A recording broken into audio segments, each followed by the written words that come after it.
जब राजेश खन्ना का दौर था तो उनकी सफेद कार जब स्टूडियो से निकलती थी तो लड़कियां उसे चूम चूम कर गुलाबी कर देती थी।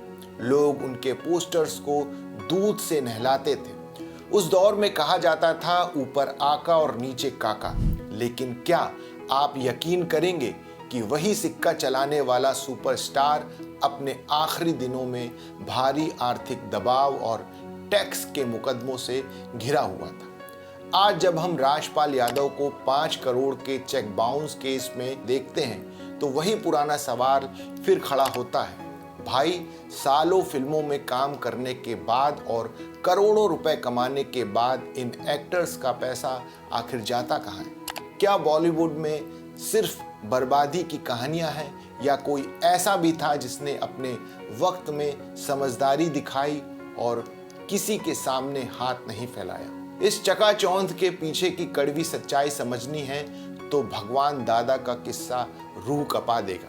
50 के दशक के वो सुपरस्टार थे जिनके पास जुहू में 25 कमरों का बंगला था और 7 आलीशान गाड़ियां थी। लेकिन जब किस्मत ने करवट बदली और फिल्में पिटी तो सब बिक गया।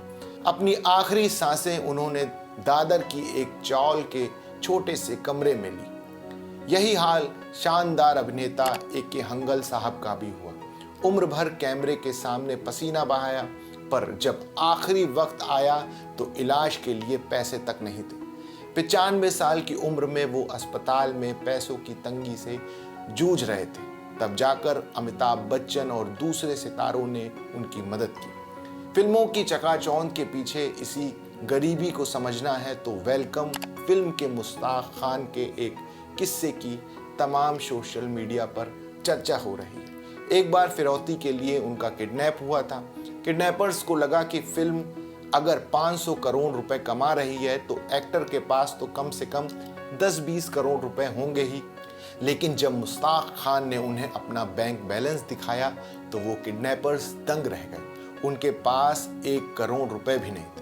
मुश्ताक भाई ने उन्हें समझाया कि भाई, फिल्म चाहे 500 करोड़ रुपए कमाए या 1000 करोड़, हमें सिर्फ वही फिक्स सैलरी मिलती है जो एग्रीमेंट में लिखी होती है। मुनाफे में हमारा कोई हिस्सा नहीं होता। ये सुनकर किडनैपर्स का भी दिल पसीज गया और उन्होंने उन्हें छोड़ दिया। राजपाल यादव जो हमें 30 साल से हंसा रहे हैं, आज ब्याज जोड़कर कुल 9 करोड़ के कर्ज हैं। मामला उनकी खुद की प्रोडक्शन कंपनी का है। यही कलाकार मात खा जाता है। एक्टिंग से प्रोडक्शन में कूदना। अपनी फिल्म बनाने के चक्कर में उन्होंने भारी ब्याज पर लोन लिया और फिल्म पिट गई। वहीं सोशल मीडिया पर बॉलीवुड के हीरो नंबर 1 गोविंदा को लेकर भी काफी चर्चाएं हैं। 90 के दशक में गोविंदा साल की 10-12 फिल्में साइन करते थे, करोड़ों की फीस भी लेते थे, लेकिन आज वो छोटे शोज में नजर आते। देखिए, स्टार का खर्च आम आदमी जैसा नहीं होता। बड़ी गाड़ियां, सिक्योरिटी स्टाफ और ब्रांड इमेज बनाए रखने का टैक्स इतना भारी होता है कि अगर कैश फ्लो रुक जाए तो बंगला बिकने में देर नहीं लगती। इन सबके पीछे कई कारण होते हैं। पहला, फीस बड़ी पर जेब छोटी। अगर हीरो 10 करोड़ मांगता है तो उसमें से भारी भरकम income tax, manager, PR team और स्टाफ का हिस्सा कट जाता है। जो हमें ग्रॉस दिखता है उनकी जेब में उसका आधा भी नेट नहीं आता। गलत निवेश। याद करिए अमिताभ बच्चन को। 90 के दशक में उनकी कंपनी ABCL फेल हुई और वो सड़क पर आ गए। वो तो कौन बनेगा करोड़पति ने उन्हें बचा लिया, वरना आज इतिहास कुछ और होता। करियर का छोटा पीक। फिल्म इंडस्ट्री में सितारा सिर्फ 5-10 साल ही चमकता है। उस दौरान अगर सही फाइनेंशियल प्लानिंग ना हो तो बाद के 30 साल भारी पड़ते हैं। इमेज का बोझ। एक स्टार ऑटो में नहीं घूम सकता, सस्ते कपड़े नहीं पहन सकता। अपनी झूठी शान को मेंटेन करने के चक्कर में कई एक्टर्स कर्ज के जाल में फंस जाते हैं। लेकिन इसी फिल्म इंडस्ट्री में एक समझदार इंसान भी था, नाम जॉनी वॉकर। जॉनी वॉकर खुद एक वक्त बस कंडक्टर हुआ करते थे, इसीलिए उन्हें पैसे की कीमत पता थी। जब वो सुपरस्टार कॉमेडियन बने और उनके पास पैसा आने लगा तो उन्होंने बाकी सितारों की तरह उसे चकाचौंध या खुद की फिल्में बनाने के रिस्क में नहीं डाला। उन्हें पता था कि यह शोहरत पानी का बुलबुला है। उन्होंने बहुत ही सूझबूझ से काम लिया और उस दौर में टैक्सी का बिजनेस शुरू किया। उन्होंने मुंबई में कई टैक्सियां चलवाई और रियल एस्टेट में निवेश किया।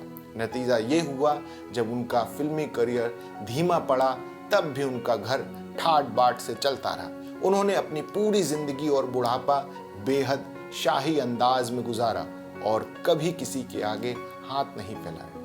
देखिए, बॉलीवुड में पैसा बारिश की तरह आता है, लेकिन अगर आपकी छत यानी प्लानिंग मजबूत ना हो तो सब बह जाता है। स्टारडम स्थायी नहीं है, पर समझदारी हो तो गिरकर उठना मुमकिन है। आपको क्या लगता है, क्या इन सितारों की इस हालत के लिए उनकी अपनी गलतियां जिम्मेदार हैं या फिल्म इंडस्ट्री का सिस्टम? कमेंट्स में अपनी राय जरूर लिखें। वीडियो पसंद आया हो तो लाइक करें और ऐसी ही अनसुनी कहानियों के लिए चैनल को सब्सक्राइब करना ना भूलें।